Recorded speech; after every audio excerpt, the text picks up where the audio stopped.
Have you heard about Clubhouse and you're considering jumping in?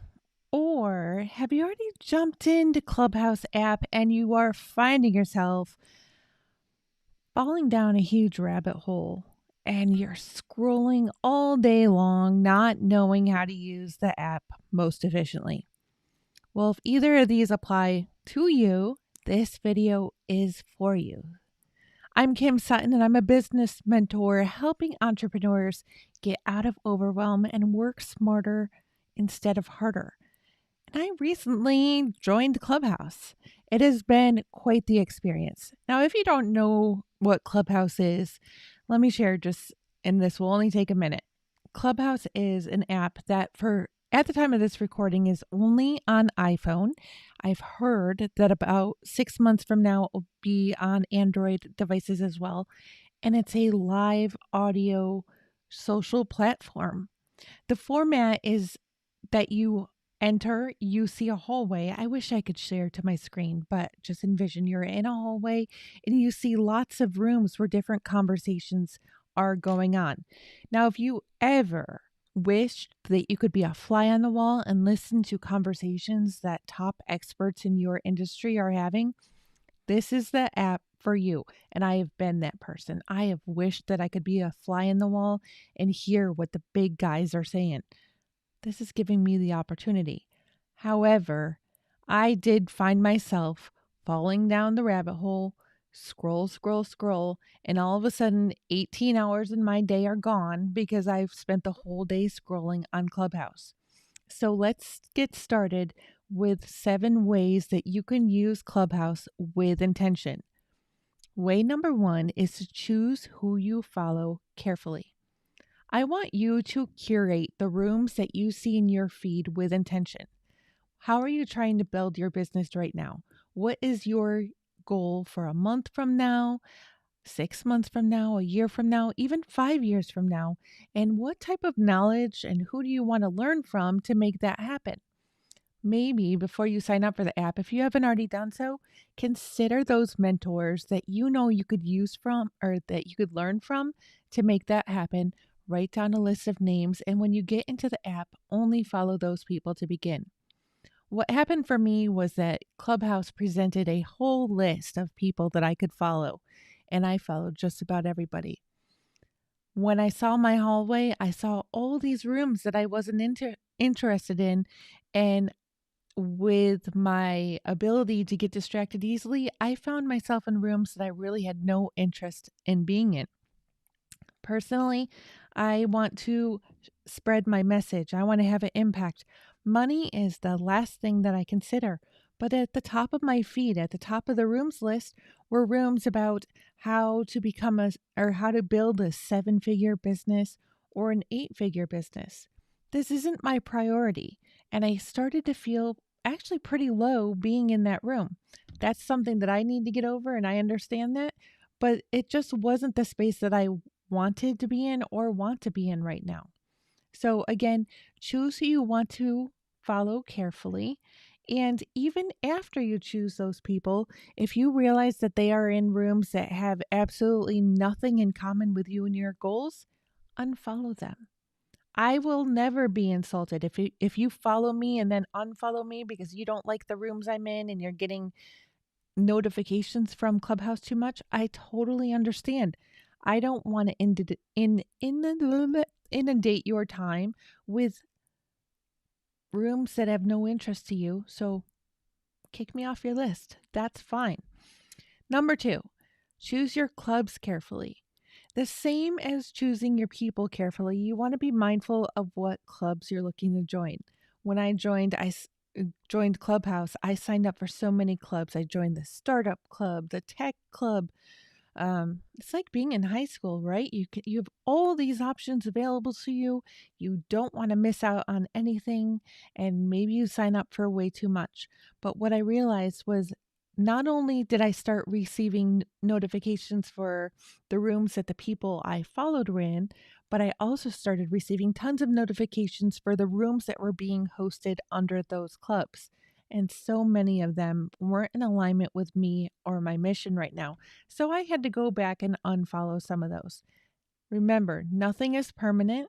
What you decide to do today, you can totally change tomorrow, but be mindful when you start seeing the club names. Is this really congruent with me and my brand right now? Number 3, carefully craft your bio. I am currently on version like 196 of my bio, and I would have to say I still tweak it every single day. I've heard that there are people who have 37, I am not even joking, 37 different versions of their bio, so that depending on which room they go in, they can copy paste their bio in and have it be appropriate for that room. I don't have time for that. I don't have the patience for that. What I'm going to share with you is that it's really the first 3 lines of your bio which are going to get people to expand your bio and learn more. So, if nothing else, think about what those first 3 lines are. If you need to change out anything from one room to a next, make it those first 3 lines. But think about how you can be speaking to your perfect customer or your perfect prospect, and make sure that you are addressing that in the first 3 lines. This is just my personal taste and my personal preference, but when I see a bio that is totally bragging, it turns me off. I want to be speaking to the pains and the needs of my perfect prospect. So that is what I address straight off the bat. I should have opened it so I could read it to you. So I have 2 lines with that, and then I have my third line is a little bit of humor. I just put it out there that I cook or I burn, I don't cook, and I want to make people laugh and click more. So think about those first 3 lines and then start looking around at what other people are including in their bios.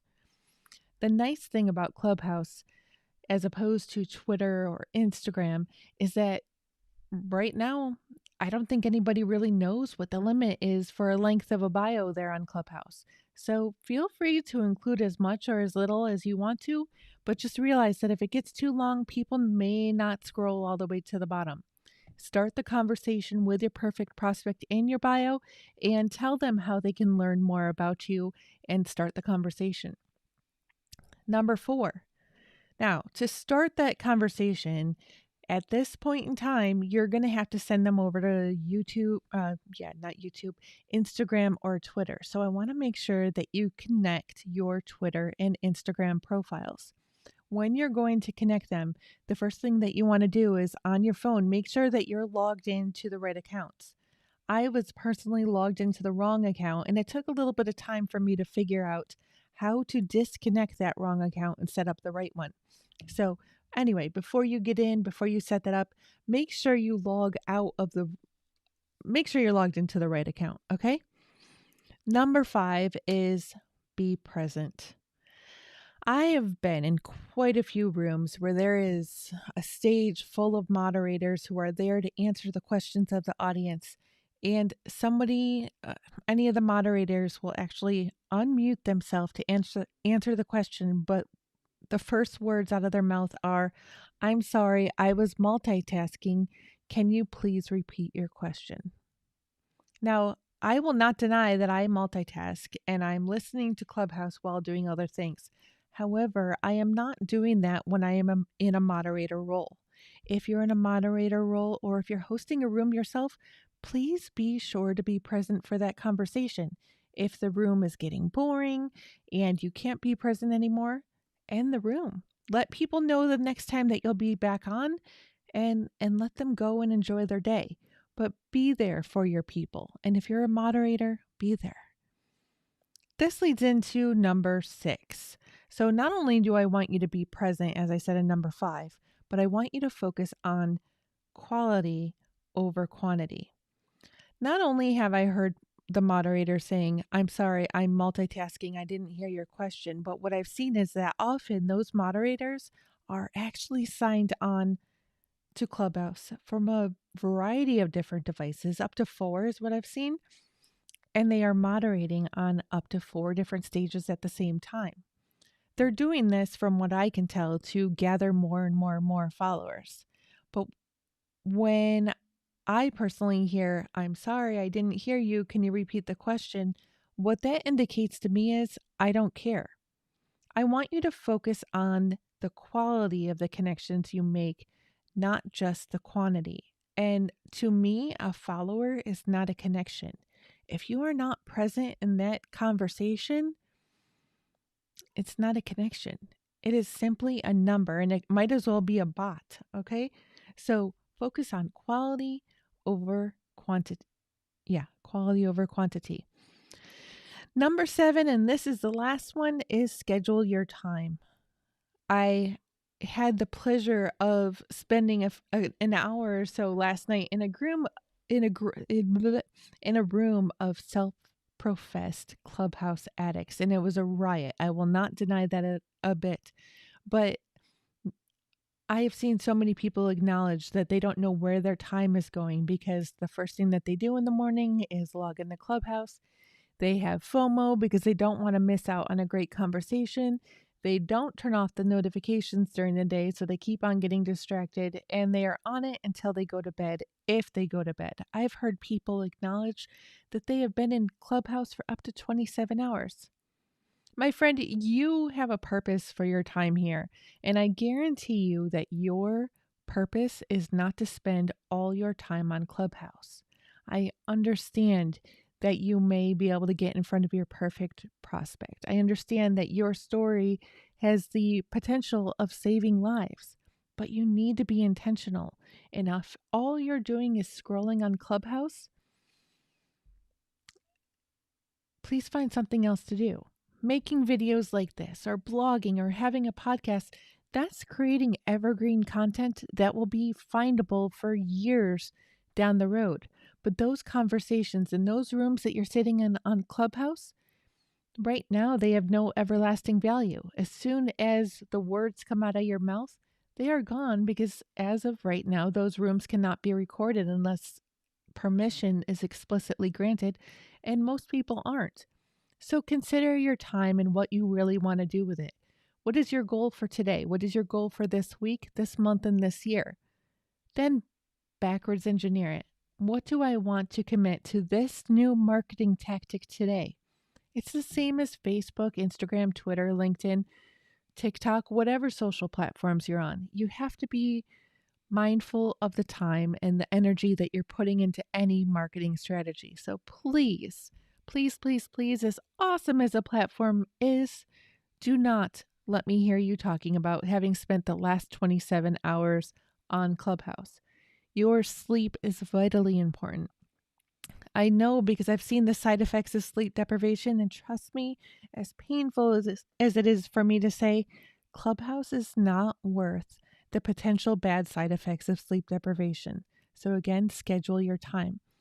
I'm going to go over the 1 to 7 one more time, not as extensively as I just did, but just to wrap this up. Number 1, choose who you follow carefully. Number 2, choose your clubs carefully. Number 3, craft your bio. Number 4, connect your Twitter and your Instagram. Number 5, be present. Number 6, focus on quality over quantity. And number 7, schedule your time. I would love to know how you are using Clubhouse to your advantage and how you're making sure that you are focusing on quality over quantity. So make sure to leave a comment down below. And if you've enjoyed this video, make sure to give the video a thumbs up, subscribe to my channel if you so please, and connect with me on Clubhouse at the Kim Sutton. I speak fluent bloopers and typos over there, so you'll constantly be entertained, I hope. Until the next time, I'm Kim Sutton. I'm host of the Positive Productivity Podcast, and I'm a business mentor helping entrepreneurs get out of overwhelm and work smarter instead of harder.